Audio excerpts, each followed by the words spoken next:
మిత్రులందరికీ నమస్కారం, శుభోదయం, జై శ్రీరామ్, జై హింద్, జై భారత్. ఈరోజు తొలి ఏకాదశి పర్వదినం సందర్భంగా ఆత్మీయులందరికీ కూడా శుభాకాంక్షలు ముందుగా తెలియజేస్తూ, ఈరోజు తొలి ఏకాదశి యొక్క పర్వదినం యొక్క విశేషతను మనందరికీ తెలుసు. ఎంతోమంది స్వామీజీలు, సాధు సంతులు అనేక మంది చెప్తున్నారు. అయినప్పటికీ కూడా నేను మరొకసారి దీన్ని సులభంగా వివరించాలని అనుకుంటున్నా. ఎందుకంటే ఈరోజు యువతరానికి, పిల్లలకు, భావితరాలకు మన పండుగలు, మన పర్వదినం యొక్క ఆవశ్యకత తెలియవలసిన అవసరము, నేపథ్యాన్ని దృష్టిలో ఉంచుకొని ఈ వీడియో చేస్తున్నాను. అయితే ఈరోజు తొలి ఏకాదశి అంటే ఈ ఒక్కదాన్ని ఈరోజు వచ్చేటువంటి ఇది నడుస్తున్నది ఆషాఢ మాసం. ఈ ఆషాఢ మాసంలో వచ్చేటువంటి ఏకాదశి, తొలి ఏకాదశిని తొలి ఏకాదశి ఎందుకంటారు? ప్రతి నెలలో కూడా 2 ఏకాదశులు వస్తాయి. అట్లా 12 నెలలకు 12 24 ఏకాదశులు వస్తాయి. ఏకాదశి అంటే ఏంది? ఏకాదశి అంటే ఒక తిథి. అయితే ఈ విధమైనటువంటి అంటే 15 తిథుల లోపల మనకి ఇది ఒక తిథి కాబట్టి ఈ ఏకాదశి అంటే 11 సంఖ్య అనేటువంటిది ఏకాదశి తిథి అన్నట్టు. అయితే ఈ ఏకాదశి అంటే ఏందనేటువంటిది మనం ఈరోజు తెలుసుకోవాలంటే, సంవత్సరంలో 12 నెలలు, 12 నెలలకు 2 ఏకాదశులు, నెలకు 2 ఏకాదశులు వస్తాయి కాబట్టి ఈ యొక్క ఆషాఢ మాసంలో వచ్చేటువంటి హిందువుల యొక్క తొలి పండుగ అని అనుకోవచ్చు. మొట్టమొదటి పండుగ ఈరోజు. తొలి ఏకాదశి విశేషం ఏంటంటే, ఈరోజు శ్రీ మహావిష్ణువు ఈరోజు యోగ నిద్ర లోపలికి వెళ్ళడం అనేటువంటి జరుగుతుంది కాబట్టి దీన్ని శయన ఏకాదశి అని కూడా అంటారు. అంటే శయనం అంటే పూర్తిగా పడుకొని ఉండడు. ఆ పరమాత్ముడు సర్వాంతర్యామి, మరి ఈ మొత్తం ప్రపంచాన్ని, ఈ సృష్టిని నడిపించేటువంటి ఒక గొప్ప అడ్మినిస్ట్రేటర్, పరిపాలనాకర్త పడుకుంటే నడుస్తుందా? అది మామూలు అందరూ మనం పడుకునేటువంటి నిద్ర కాదు, అది యోగ నిద్ర.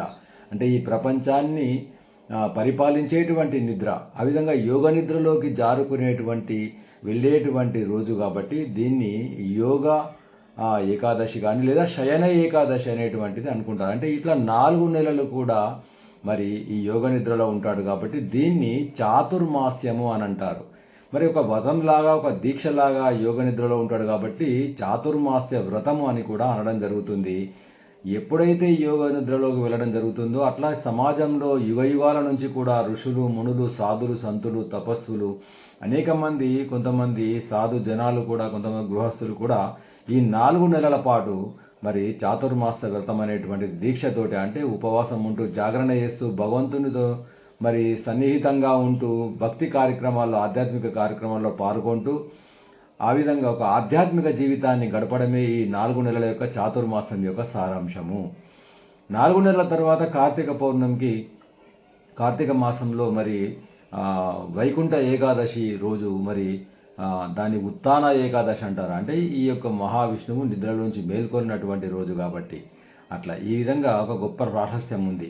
అయితే ఈ ఏకాదశి అనేటువంటి పేరు ఎట్లా పుట్టింది, ఈ తిథికి ఏకాదశి అనే పేరు ఎట్లా వచ్చింది అన్నప్పుడు మనం ఇక్కడ ఒకటి పురాణ కథ ఉంది. ఏంటంటే శ్రీ మహావిష్ణువు అనేక మంది రాక్షసులతో పోరాటం జరిగింది, రాక్షసుల సంహారం చేయడం జరిగింది, అది మనకు తెలుసు. అయితే ఒకానొక సందర్భంలో మురాసురుడు అనేటువంటి ఒక రాక్షసుడితోటి కూడా యుద్ధం జరిగింది. ఎందుకంటే అందరూ దేవతలతోటి మరి వరాలు పొందినటువంటి మురాసురుడు మరి లోక కంటకుడుగా మారడం వల్ల ఆ మురాసురుడితోటి 1000 సంవత్సరాలు యుద్ధం చేసిన తర్వాత శ్రీ మహావిష్ణువు అలసిపోయి ఒక గుహలో కూర్చోవడం జరుగుతుంది. ఆ గుహలో యోగ నిద్రలో ఉన్నప్పుడు ఆ శ్రీహరి యొక్క శరీరం నుంచి ఒక యోగమాయ శరీరం నుంచి బయటకు వస్తుంది. అది శ్రీహరి చూసి ఆ యోగమాయకు ఏమని పెడతారంటే, నీవు ఇప్పటి నుంచి ఏకాదశి అనేటువంటి నామంతో మరి చిరకాలము చిరంజీవిగా ఉంటావు, ఏకాదశి అనేటువంటి తిథి పేరుతోటి అని చెప్పడం. అప్పటి నుంచి ఈ యొక్క ఏకాదశి అనేటువంటిది రావడం జరిగింది. అంటే ఏకాదశి అంటే ఒక యోగమాయ, శ్రీహరి నుంచి వచ్చినటువంటి, శరీరం నుంచి వచ్చినటువంటి యోగమాయ మనకు తిథుల లోపల ఏకాదశి తిథిగా స్థిరపడడం జరిగింది. ఆ విధంగా శరీరం నుంచి వచ్చినటువంటి, శ్రీహరి శరీరం నుంచి వచ్చినటువంటి ఆ యోగమాయ మురాసుర సంహారం అనేటువంటిది జరపడం జరిగింది. అది ఈ యొక్క ఏకాదశి యొక్క కథ. అట్లాగే ఈ 11 అన్నాము. 11 అన్నప్పుడు ఏంది? ఈ 11 అంటే జ్ఞానేంద్రియాలు 5, కర్మేంద్రియాలు 5. ఈ 10ని కూడా మనము ఇంద్రియాలు అంటాము. దాంతోపాటు ఈ కర్మేంద్రియాలు, జ్ఞానేంద్రియాలు 10తో పాటు మన మనస్సు, కలిపి 11. ఈ 11ని కూడా ఏకీకృతం చేయడం అనేటువంటిదే ఈ 11 జ్ఞానేంద్రియాలను మనము కంట్రోల్లో నియంత్రణలో పెట్టుకొనడమే ఈ ఏకాదశి యొక్క ఉద్దేశము. అంటే అన్నిటికీ కొద్దిగా ఆ నియంత్రణలో ఉండి మొత్తము ఉపవాసం చేసి జాగరణ చేసి, అంటే ఉపవాసం అంటే ఏం తినక ఉండడు కాదు. ఎందుకంటే ఉపవాసంలో కూడా ఏంటంటే ఇప్పుడు జపాన్ శాస్త్రవేత్త ఏం కనుగొన్నాడంటే ఉపవాసం, మన భారతీయులు ఉపవాసం ఉంటారు కాబట్టి ఉపవాసం అనేటువంటిది ఉండడం వల్ల శరీరంలో మరి ఆ జీర్ణశక్తి అనేటువంటిది పెరిగి ఆ యొక్క జీర్ణాశయం ద్వారా క్యాన్సర్ను వ్యతిరేకించేటువంటి, క్యాన్సర్తో పోరాటం చేసేటువంటి కణాలు ఉత్పత్తి అవుతాయని ఈ ఉపదేశం వల్ల ఆ యొక్క విషయాన్ని కనుగొని దానికి నోబెల్ బహుమతి కూడా పొందడం జరిగింది. కాబట్టి ఉపవాసంలో ఎంత గొప్పతనం ఉందో మనం అర్థం చేసుకోవచ్చు. కాబట్టి ఆ విధంగా మన పెద్దవాళ్ళు, మన పూర్వీకులు, తాత ముత్తాతలు మన పర్వదినాల లోపల ఇటువంటి గొప్ప సైన్స్ను పొందుపరచడం అనేటువంటి జరిగింది. అట్లా ఇప్పుడు కళ్ళు, ముక్కు, చెవులు, అదేవిధంగా మనకు చెవులు, ముక్కు, కనులు, చర్మము, నాలుక, ఈ 5ని కూడా మనం జ్ఞానేంద్రియాలు అంటాం. అదేవిధంగా మన వాక్కు, మాట, చేయి, కాలు, అదేవిధంగా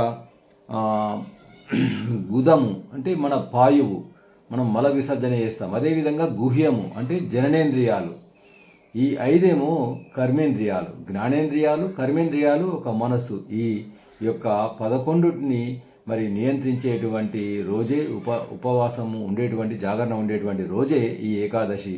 ఇక నుంచి 4 మాసాలు కూడా మనకు గొప్ప ఆధ్యాత్మిక మాసంగా, ఈ యొక్క ఆషాఢ మాసం నుంచి తొలి పండుగ నుంచి మరి అన్ని పండుగలు కూడా వస్తాయి. చూడండి ఎంత గొప్ప. అంటే ఈ చాతుర్మాసంలో అన్ని పండుగలు అనేటువంటివి, దసరా కానీ, దీపావళి కానీ, ఇంకా వరలక్ష్మి వ్రతం కానీ, మా ఇట్లా చాలా పండుగలు అనేటువంటివి రావడం అనేటువంటి జరుగుతుంది. కాబట్టి ఆ విధంగా ఏకాదశిని మనము మంచి పర్వదినంగా ఉపవాసం ఉంటూ జాగరణ చేస్తూ భగవంతుని సమీపంగా ఉంటూ ఈ యొక్క భగవంతుని నామస్మరణతోటి తొలి ఏకాదశిని జరుపుకుందామని మీ అందరికీ కోరుకుంటూ మీ అందరి దగ్గర జై శ్రీరామ్. ఈ వీడియో మీకు నచ్చినట్టయితే 10 మందికి షేర్ చేయండి, సబ్స్క్రైబ్ చేయండి ఛానల్ను. దేశం కోసం, ధర్మం కోసం. జై శ్రీరామ్.